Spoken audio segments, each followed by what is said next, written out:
नमस्कार दोस्तों। कैलेंडर की हमारे जीवन में क्या उपयोगिता है, ये चीज़ एक्सप्लेन करने की ज़रूरत नहीं है।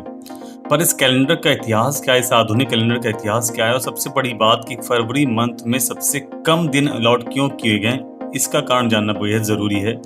फरवरी में 28 या 29 दिन लीप ईयर के कारण होते हैं, ये सभी को पता है, पर सबसे कम दिन फरवरी में क्यों है, इसका इतिहास काफ़ी रोचक है और इसके लिए हमें रोमन इतिहास या रोमन हिस्ट्री पर थोड़ी सी नज़र दौड़ानी पड़ेगी। तो लगभग आज से 3000 साल पहले जब रोम में कैलेंडर का विकास किया जा रहा था, तो वो सोलर मोशन की जगह लूनर मोशन पर विश्वास करते थे, यानी कि चंद्रमा की जो पृथ्वी की ओर गति होती है, चारों ओर गति होती है, इसके आधार पर उन्होंने कैलेंडर को डेवलप किया।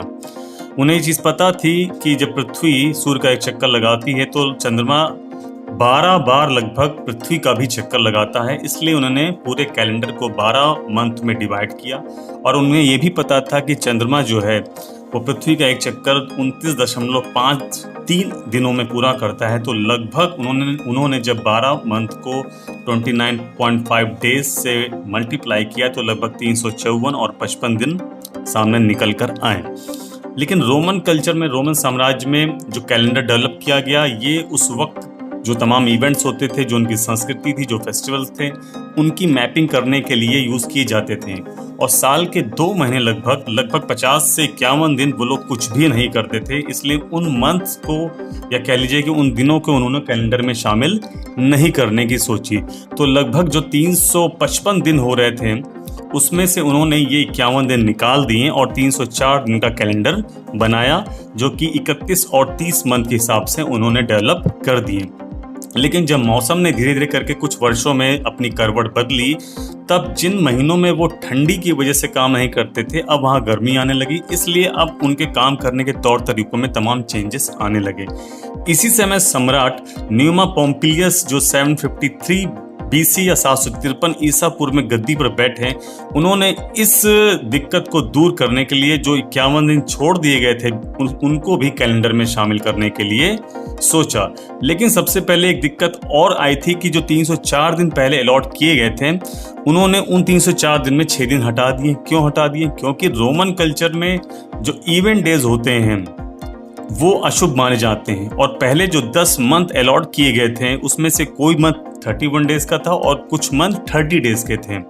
तो जो 30 डेज थे इनमें से भी एक एक दिन कम कर दिया गया, तो कुछ मंथ 31 दिन के और कुछ मंथ 29 दिन के अलॉट कर दिए गए। तो जो 304 दिन थे वो कम होकर 298 या 298 डेज में कन्वर्ट हो गए।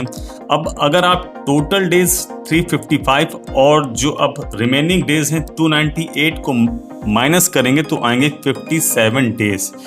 तब अब जब 2 महीनों को ऐड किया जाना था तो हम उनमें सिर्फ 57 डेज को ही ऐड कर सकते थे, और उन महीनों को नाम दिया गया जनवरी और फरवरी। तो जनवरी को मिले 29 डेज और फरवरी को 28 डेज। यहाँ एक और रोचक बात मैं आपको बता दूं कि रोमन साम्राज्य में जो 10 महीने पहले अलॉट किए गए थे उसमें से जनवरी और फरवरी मंथ नहीं थे। साल की शुरुआत जो थी वो मार्च से होती थी और एंड जो होता था वो दिसंबर से होता था। तो जब ये 2 मंथ ऐड किए गए तो ये दोनों मंथ दिसंबर के बाद ऐड किए गए, यानी कि जनवरी को 11th मंथ 11वां महीना और फरवरी को 12वां महीना 12th मंथ डिक्लेयर किया गया। अब आगे चलकर जब जूलियस सीजर का टाइम आया लगभग 46 BC में, तब इस लूनर कैलेंडर को सोलर कैलेंडर में तब्दील किया गया। आप सबको पता है कि पृथ्वी जो है वो सूर्य का पूरा एक चक्कर 355 दिन में नहीं बल्कि 365 दिन में करती है। तो इन 10 दिनों को कैसे एडजस्ट किया जाए, इसको एडजस्ट करने के लिए जो पहले 31 और 29 डेज थे उसमें 31 डेज को तो छोड़ दिया गया, बट किसी 29 डेज को 30 और किसी 29 डेज को 31 कर दिया गया। ऐसा करते करते जनवरी और फरवरी मंथ में जनवरी को 31 डेज, पर अभी भी फरवरी को 28 डेज ही मिले, और ये अभी भी साल के 11वें और 12वें महीने थे।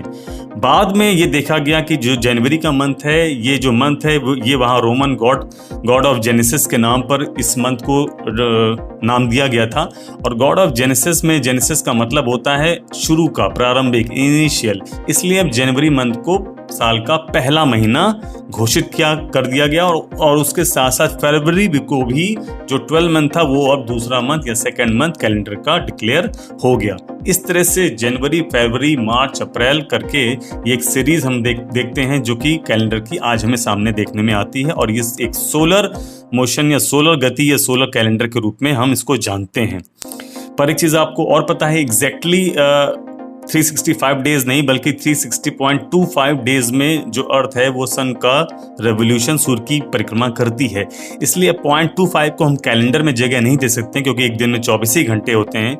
इसलिए 0.25 डेज या 6 घंटे हम 3 सालों तक काउंट करते हैं, और चौथे साल की काउंटिंग में जब उसको मिलाते हैं तो वो एक दिन हो जाता है। अब इस एक दिन को कहाँ ले जाएं? इस एक दिन को हमने सबसे जो गरीब महीना है जो कि फरवरी है उसको हमने एक महीने में यानी उसके 28 डेज के एक दिन में और उसे जोड़ देते हैं, जिससे वो 29 डेज का हो जाता है, जिसे हम लोग लीप ईयर से जानते हैं। ये इतिहास है एक तरह से रोमन हिस्ट्री में कि फरवरी मंथ सबसे कम दिन क्यों होता है, जनवरी और फरवरी मंथ कहाँ से आए। तो ये एक इतिहास है जो कि हज़ारों सालों का इतिहास है। हमारे सामने ये चीज़ें रेडीमेड फॉर्म में मौजूद हैं, मिलती हैं, और कई बार इनमें दिमाग हमारा जाता है, पर हम इसके बारे में ज़्यादा खोजबीन नहीं करते हैं। तो मेरा ये दायित्व था, ये जिम्मेदारी थी कि मैं आपको ये चीज़ बताऊं, क्योंकि ये क्वेश्चन मेरे दिमाग में भी काफ़ी दिनों से था।